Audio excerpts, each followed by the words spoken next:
Hey guys, what is going on? It's Jen, and it is Tuesday, August 22nd.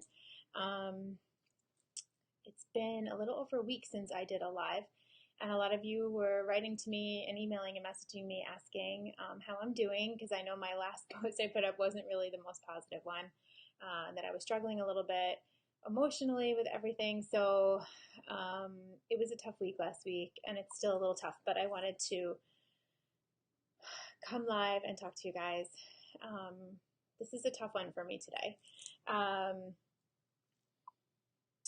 Hey, everybody. Hi, guys. So I came to you last Monday kind of pissed off with the world and upset and dealing with a lot of the emotional side of cancer. And it was just a day. I definitely felt better after that, which is good because I kind of just am allowing myself to be in those emotions when they come up for me.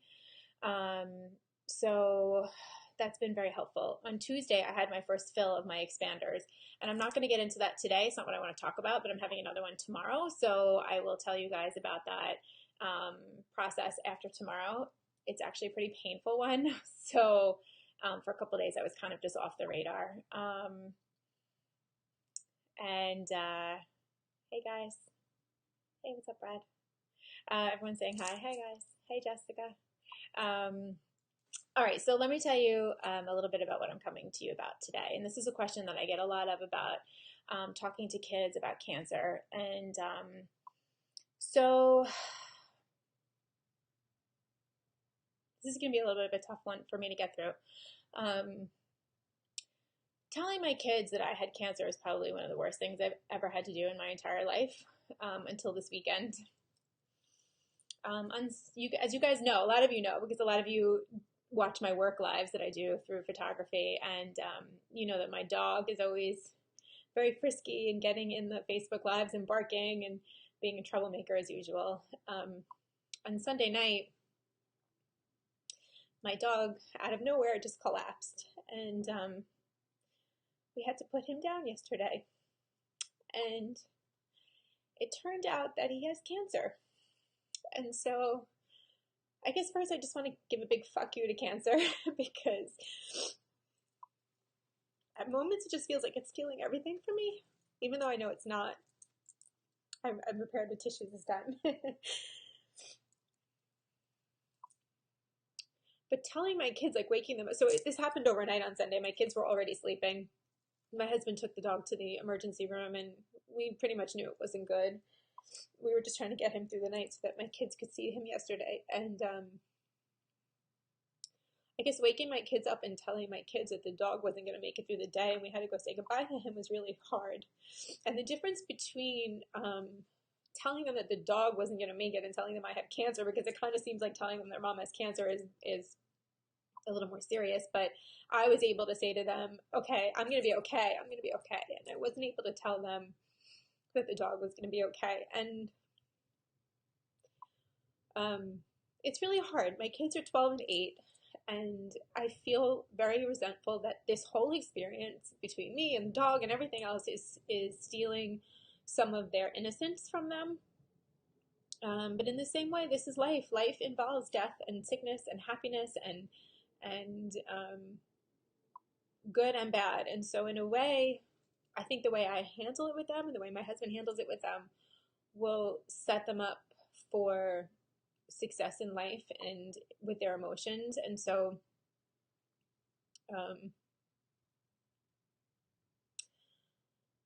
I just want to tell you guys a little bit, I guess, about how I talk to them. And I'm not saying I'm right or I'm wrong. I'm not a social worker. I'm not a psychologist. I'm just a mom who's trying to figure out her way through this clusterfuck of life right now. And I do it with honesty. And I think it's careful honesty.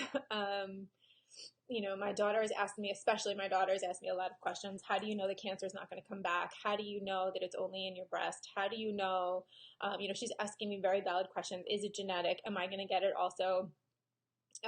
You know, what did your surgery involve? Why does your chest look different than it looked before?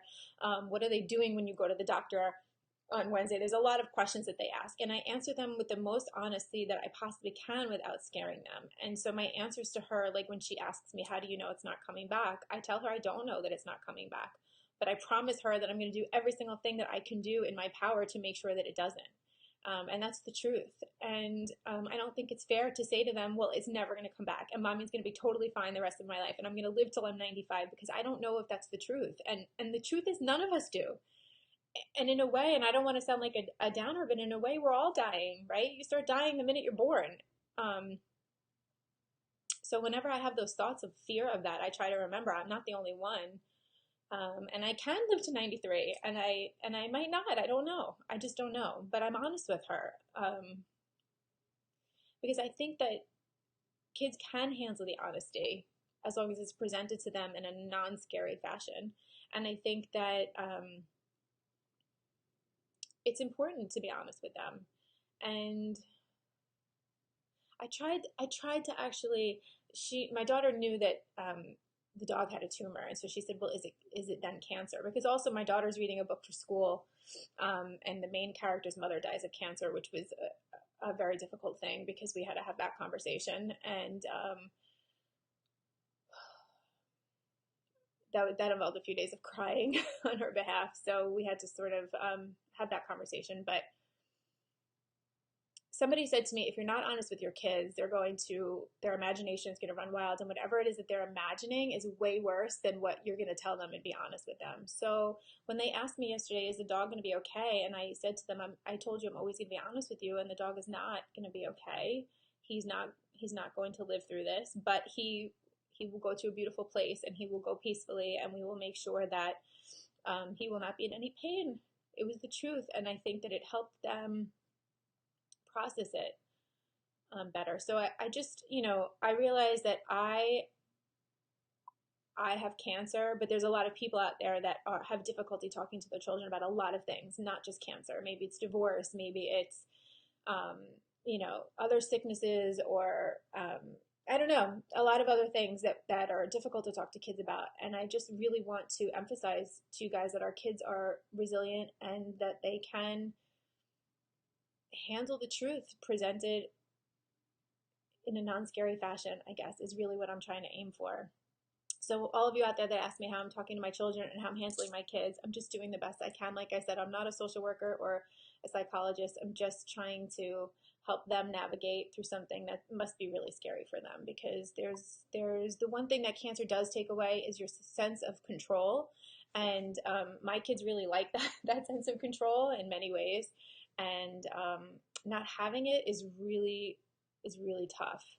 And we're just trying to keep things as normal as possible here, even though they're like not normal at all.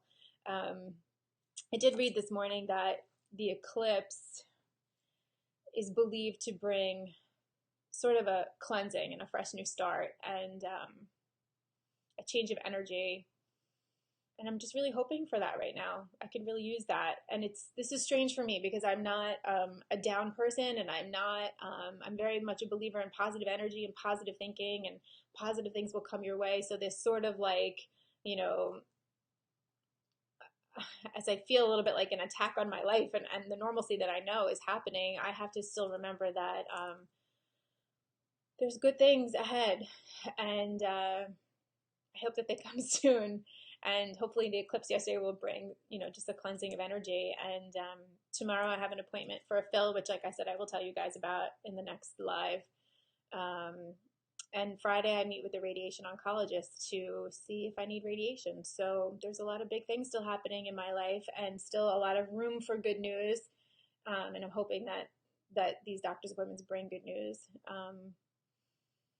And that's what's been going on here. So the fill last week was super painful, and I just hope tomorrow is not as painful, so I can be live with you guys and talk to you and see. And, I have a lot of concerns. I'm, of course, worried about work, and, I'm not working as much, and, losing momentum in that area is a little bit hard, but I'm trying to just keep it positive and just keep those thoughts positive, and know that I'll be back, and I'll be better than ever when I am.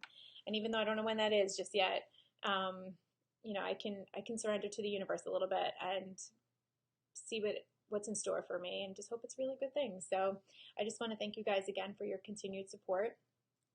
Say a little prayer for my puppy, and it's still hard. It's still emotional. You know, he was a pain in the ass, but he was my pain in the ass, and I loved him dearly. So I guess just a big screw you, Cancer, for taking that from me too. But that's it. It's not going to win anymore. I'm done with that. I'm going to win. So I love you guys. Thank you for the support.